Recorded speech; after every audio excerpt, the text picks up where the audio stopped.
Next to language is the culture. Kasi, di ba, yun yung sa, di ba, I'm a sensitive person. So, yung sa episode 2 natin, or 3, you tackle, discuss about it. yung cultural differences. Kasi, di ba, akala natin yung other nationalities o pagtabog nila.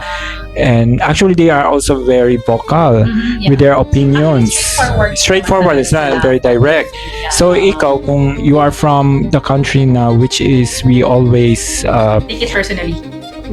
not really, but ano lang, yung we always abide the kindness in the room. Yun yung parang pinapoint out ko. So, kung once there is a person na ano siya, medyo vocal or straightforward or direct, so ikaw, masyashock ka talaga kasi akala mo, okay. Hindi kasi you're not used to it. Busy mind pa yun, no, Danish? Parang ganon. So, parang mapapa-question ka. Sabi ko na, ano ba yun?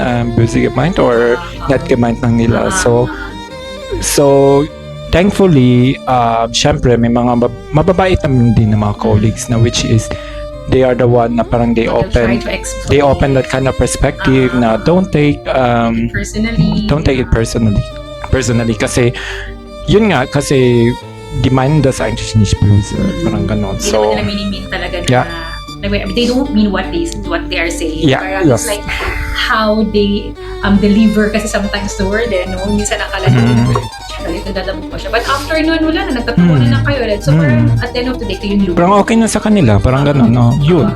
So yun yung yung greatest, most challenging part.